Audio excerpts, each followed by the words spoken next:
The record stopped here. There was never another word written. What had this old man seen or found that had stopped all words, that would not take words? What had happened to this old follower so long gone? Had the light been his death, and he met with mishap or evil on the route of the light?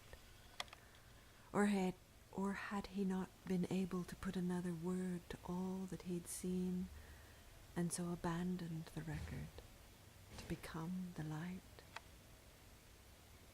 Think of that moment of abandonment, that moment of realization that spirit passes beyond its vain laboring to make flesh or word of what is beyond both and incapable of containing them wholly. He rose and vanished into that region, and there we must find him. And now, after so much struggle and after so much following, I ask, was he the light? Does his cry, now before eyes on a lighted page, proclaim, will you follow the light that led me? If from your bed or through your window, on a night of a good moon, you see a shape rise like a tatter from the ground and go along, saddle your horse and follow it and see where it will lead you. A tilted gravestone marks this man and his proclaiming cry. And it is said indeed to this very day in that town that a light rises from it at nights and wanders over the countryside, beckoning after it a race of the road, a race of followers. What more to say? It goes on, as this teller and this listener do.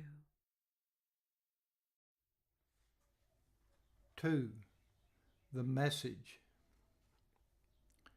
Call Boney Benson from his grave.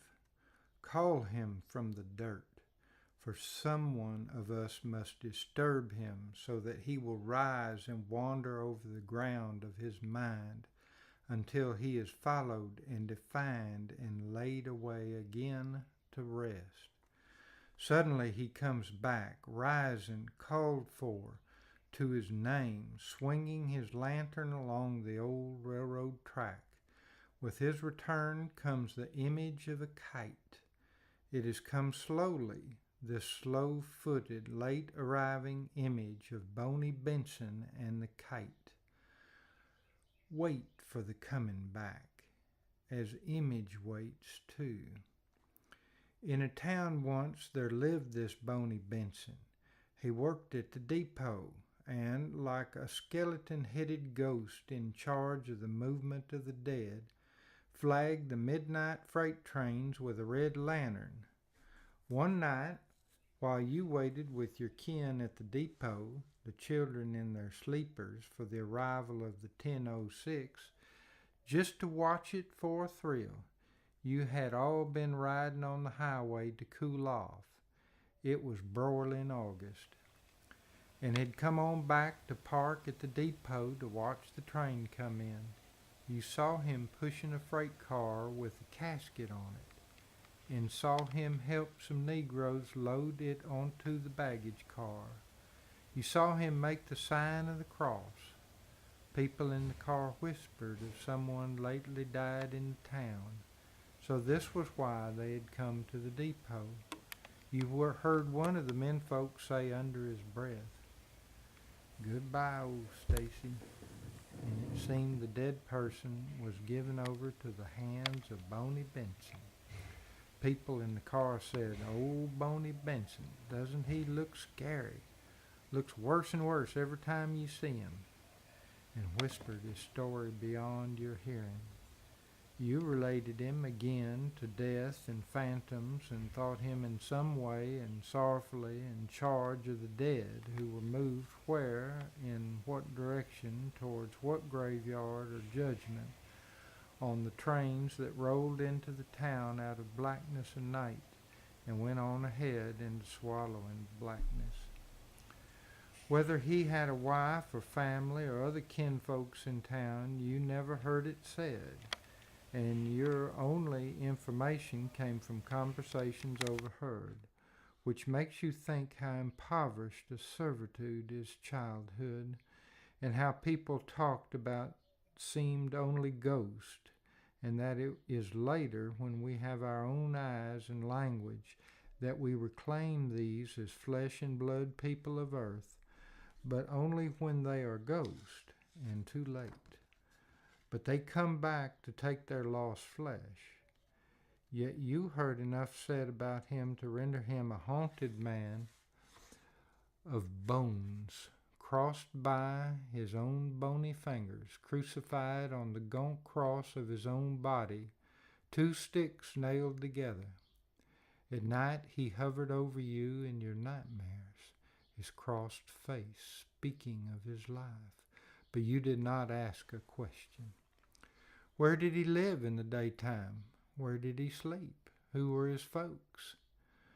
On the days spent in the graveyard with the women kinfolks to clean the family plot and to plant camphor and crepe myrtle trees and hoe the weeds, shape the graves of dead kin and put out poison for armadillos, grave robbers, you imagined him somewhere in the graveyard nursing the dead.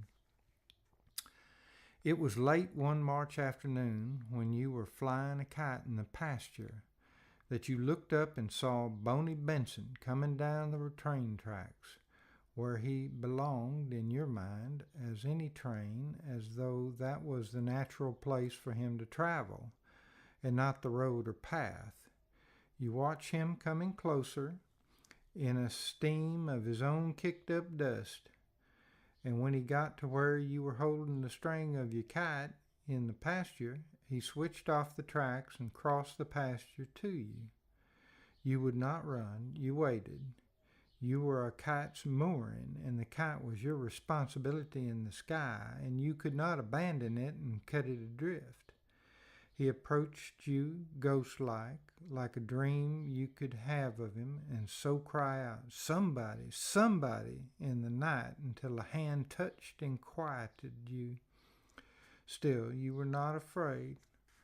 He stood over you, smelling of train and graveyard, as his image later hovered over you, as the kite itself hovered over you now, so long, so limp-bodied a man, as though he were pasted together, drawn loosely over the cross sticks of his body, whittled arms. And he dangled there over you for a moment. Boney Benson looked up at the kite that hung over you in a gray, steady wind, and then down at you, and said in his bony voice, "Have you sent a message up to it, son?" You said, "No, sir." And he said, "Well, let's do it, partner." Now this was a kite built so carefully and with stern labor, made out of kindling wood and shoebox tissue paper, the first built kite of yours that had ever flown.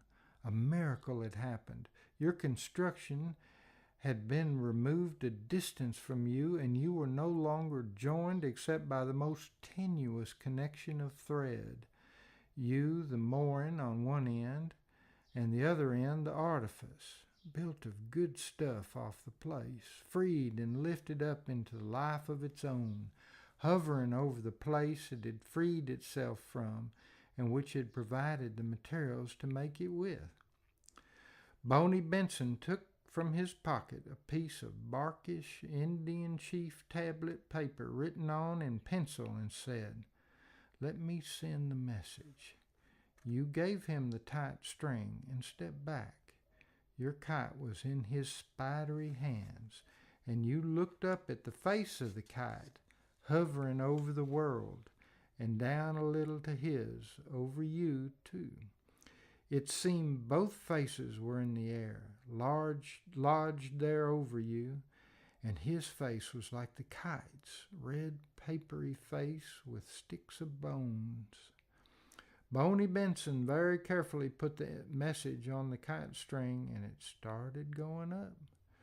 The message faltered, then moved slowly, climbing, climbing, stopped a while as if to rest, or as if afraid of so high an ascent, then went faster, faster, up to the kite, and lay pressed close against the face of it by the wind, as though there were a conversation, or the kite was reading the message.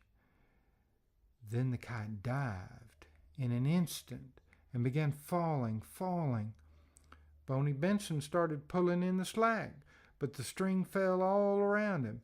You rushed up to help, but it was no use. The string was falling, coiling all over the pasture, looping and winding round you as though there were some runaway bobbin in heaven, and all the thread was raveling and unwinding down upon you in the pasture, and the kite was crashing to the earth. You saw it falling far away at the end of the pasture, and you saw it headed for a crooked tree. But the message, like the kite itself, kept the air and began flying itself. You were for a moment, Boney Benson and you, watching kite and message, one soaring and wafting and turning in the sunlight that suddenly broke through the March clouded sky, the other falling, falling.